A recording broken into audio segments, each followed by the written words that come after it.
એક દિવસ હું રિસેસમાં ગુલ્ફી લઈને જતો હતો ત્યારે રિસેસનો ટાઈમ ખતમ થઈ ગયો હતો. હું તે ગુલ્ફી લઈને નિશાળમાં આવી ગયો અને તે ગુલ્ફી મુએ મારા ભાઈના પાછળ સંતાડી અને તે ઓગળી ગઈ.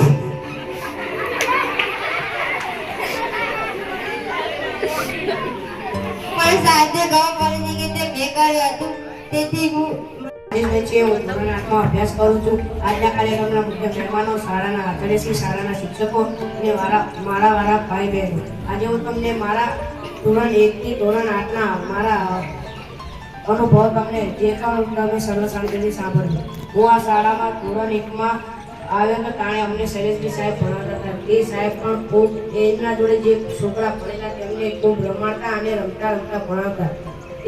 તેમના જોડે કોઈ છોકરું એવું નહોતું કે જે રૂઈને તેમના જોડે બેસે. એ સર્વ શાંતિ અને રમતા ભણાવતા હતા.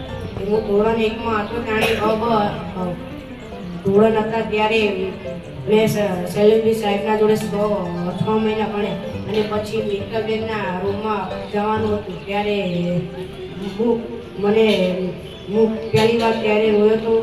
ત્યારે મને ખૂબ જ દુઃખ થયું હતું. પછી મને બેસવાની ખબર પડી, મને સમજણ આવી કે હવે એવું કંઈ ના હોય. પછી અમે ત્રીજામાં ગીતાબેન જોડે આવ્યા. ગીતાબેન અમને ખૂબ જ ભણાયા. 3 વર્ષ અમને તેમને ભણાયા.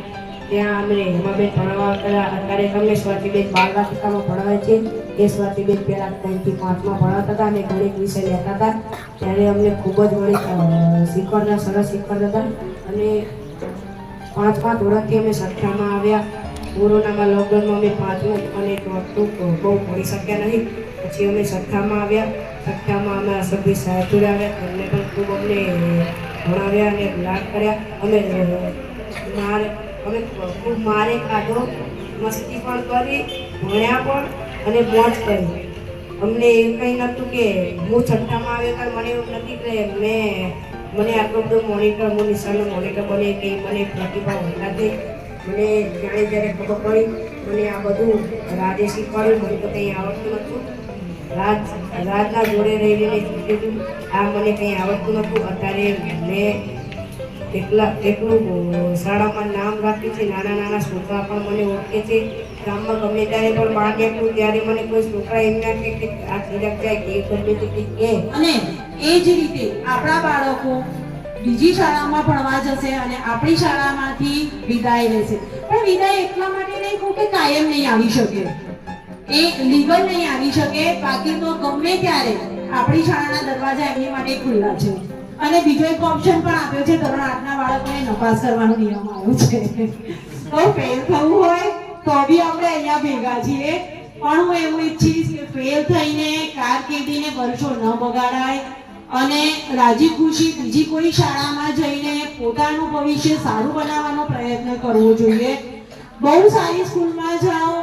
જો શાળા તો બધી સારી કામના છે કે જે આ શાળામાં ભણીને અને એમને નામ રોશન કર્યું છે, એમના માતા પિતાનું અને શાળાનું અને શિક્ષકોનું. તો તમને બધાને ખૂબ ખૂબ આશીર્વાદ છે કે તમે તમારા માતા પિતાનું ને ગામનું અને શાળાનું નામ રોશન કરો. એક્ઝામ્પલ્સ તો બહુ બધા છે. અબ્દુલ કલામ બી દરિયા કિનારે રહીને એક પાતળું કંઈક હતું. મુખ્ય મહેમાન આચાર્યશ્રી, શાળાના શિક્ષકોને મારા વાલા ભાઈ બહેન, આજના કાર્યક્રમમાં હું તમને 1 થી 8ના પ્રતિભાવ રજૂ કરું છું. તમે સર્વ શાંતિથી સાંભળજો. હું 6 વર્ષની થયો ત્યારે મને ચંદ્રાસણ પ્રાથમિક શાળામાં મૂક્યો. ત્યારે અમને શૈલેષભાઈ સાહેબ ભણાવતા હતા. એ શૈલેષભાઈ સાહેબ અમને ખૂબ જ ભણાવ્યા હતા અને 1 થી 4 ધોરણમાં અમે ખૂબ સારો અભ્યાસ કર્યો. 5મા ધોરણમાં લોકડાઉન હતું તેથી અમે ભણી શક્યા નહીં. Celebration of Standard 8 student. Let us make this celebration more memorable. Okay, just listen. Separate, heaven meaning separation. So you all of study, listen only. You all of you study standard 1 to 8 in this school. You never forgot your childhood memories and never forgot teachers. જજો આગળ વધજો અને હાઈસ્કૂલમાં એવું કહેવામાં આવે કે ભાઈ આ બાળક નંબર લાવ્યો એ ચંદ્રાસન પ્રાથમિક શાળાનો હતો અથવા ચંદ્રાસન ગામનો હતો, બરાબર? એટલે એવી અમારી ઇજ્જત બનાવજો બેટા. અસ્તુ. અને મારા વાલા મિત્રો, આજે હું તમને ધોરણ 8ના વિદાય સમારોહ વિશે કહેવા માંગુ છું, તો આપ સર્વ શાંતિથી સાંભળજો. આપણે જાણીએ છીએ કે આજે ધોરણ 8ના બાળકોનો વિદાય સમારંભ છે. આજે ખુશીનો અને દુઃખીનો બંનેનો દિવસ છે. આજે ખુશીનો દિવસ એટલા માટે કે આપણે શાળાના ધોરણ 8ના બાળકો આગળ ભણવા જઈ રહ્યા છે, અને દુઃખીનો એટલા માટે કે આપણી શાળાના ધોરણ 8ના બાળકો આપણાથી દૂર થઈ રહ્યા છે. આપણી સાથે તેમણે રમ્યા અને આજના વિદાય એટલે કે ધોરણ 8ની વિદાય છે. અને હું જે કહું તે તમે સર્વ શાંતિથી સાંભળો. માનનીય આચાર્યબેનશ્રી તથા મારા વાલા ગુરુજી, તથા આજે ધોરણ 8ની વિદાય લઈ રહેલા મારા સાથી મિત્રો અને નાના ભૂલકાઓ, આજે ધોરણ 8ની વિદાય હોઈને હું કંઈક કહેવાનો મને અવસર મળ્યો અને હું કંઈક કહેતી હોય તો તમે સર્વ શાંતિથી સાંભળજો.